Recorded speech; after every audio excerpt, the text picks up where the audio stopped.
Louvado seja o nosso Senhor Jesus Cristo, para sempre seja louvado, que a paz de Jesus esteja com você. Sexta-feira, hoje dia 4 de julho, nós estamos começando aqui a reflexão da Palavra de Deus, o Evangelho de hoje.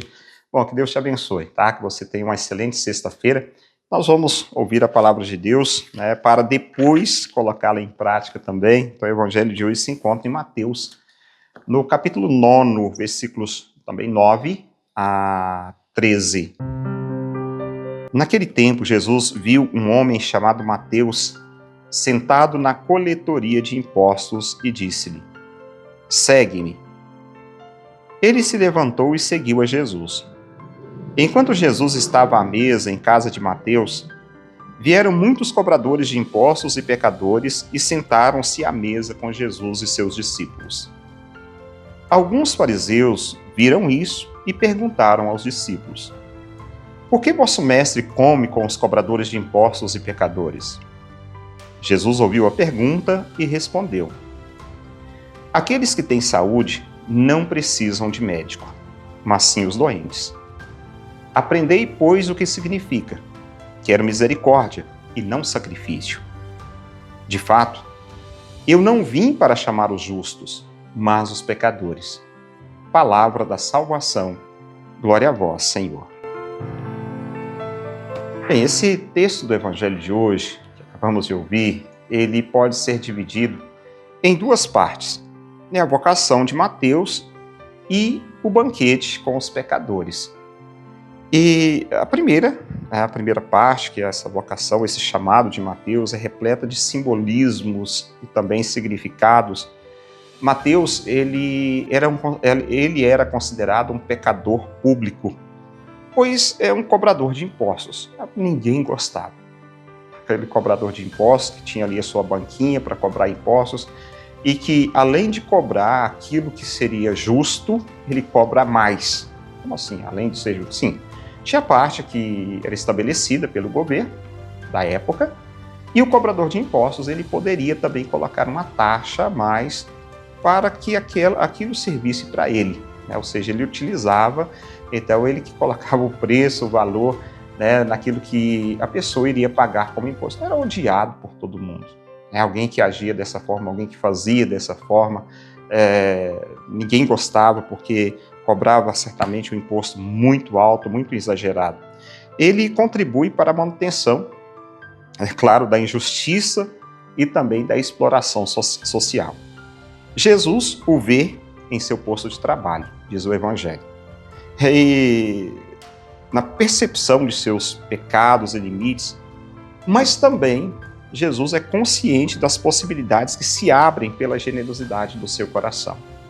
Jesus, ele nos olha, ele nos vê por inteiro. As nossas dificuldades, os nossos pecados, os nossos limites, mas ele consegue enxergar também a generosidade de nosso coração. Nós não somos de todo mal. Não somos de todo mal. Nós temos ações que não são boas. Infelizmente, ainda vivemos essa condição de que as nossas ações ainda não são perfeitas. Mas, com certeza, temos alguma coisa para oferecer. Então, Jesus, reconhecendo, né, a generosidade, a bondade, o coração de Mateus, o que ele faz? Ele o convida. Segue-me. A princípio, parece um absurdo, né? Jesus chamar, né, um pecador público, um publicano, para o discipulado, para ser o seu discípulo, a estar ali do seu lado. Como pode? Jesus está doido, né? Poderia se pensar dessa forma. Então a resposta de Mateus é imediata. Mateus se levanta, deixa tudo e vai atrás de Jesus.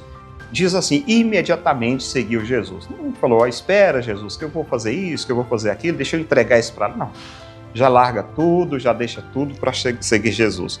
E aí vem a segunda parte, que é consequência daquela primeira, né? O chamado se transforma em dom e comunhão. Por meio de uma refeição na casa do pecador, os fariseus questionam Jesus por estar à mesa com os pecadores. Enfaticamente, Jesus responde: eu não vim para chamar os justos, eu vim para chamar os pecadores. Por isso eu estou aqui. Jesus, ele não chama os justos para participarem do reino. Não, Não, quem é justo já está, já tem o reino garantido, não precisa ser chamado, não precisa ser convocado, não precisa ir atrás dele, porque o reino já está garantido. É como pensar naquelas ovelhas, 99 ovelhas, elas já estão juntas, né? Elas não estão perdidas, mas é necessário que o pastor vá atrás daquela que se perdeu. Então, isso demonstra também, claro, não se fala de Jesus, o bom pastor, mas aqui exemplificando naquilo que nós já conhecemos, como exemplo dado por Jesus, o pastor que vai atrás da ovelha. Jesus justifica dessa forma: quem realmente precisa não são os justos, mas os pecadores. Por isso ele chama Mateus, por isso ele chama a mim, por isso ele chama você, nas nossas fraquezas, mesmo tendo as nossas fraquezas, né? Mesmo tendo as nossas debilidades. Na quarta-feira, eu dizia aqui que eu estava celebrando os meus 20 anos de padre. Olha, é uma longa história, para dizer a verdade, né? Um longo caminho, um longo percurso até aqui, onde há mais de 28 anos, mais de 28, 29 anos atrás, né, recebi esse chamado para entrar para o seminário, né, para se tornar padre. Eu era o melhor rapaz naquele lugar, o melhor jovem naquela época. Não, na minha comunidade, entre os colegas, entre os amigos, não era. E continuo não sendo melhor, mas o Senhor continua contando comigo.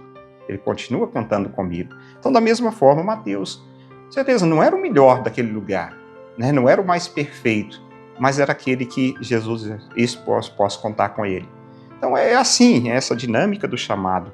Ele veio justamente para os doentes, né? Para aqueles que são fracos, para aqueles que precisam da sua força, porque ele está ao lado também dessas pessoas, tá bom? Então é isso, palavra de Deus, evangelho de hoje. Eu agradeço você que durante toda essa semana, não só hoje, esteve conosco, ouvindo, refletindo a palavra de Deus, tentando colocá-la no seu dia a dia, na sua vida. Então eu peço a Deus que te abençoe.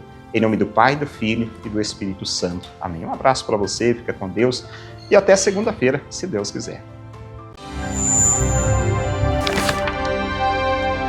Palavra do dia com Padre Marcos. Oferecimento. Famag Pré-Moldados, qualidade em primeiro lugar.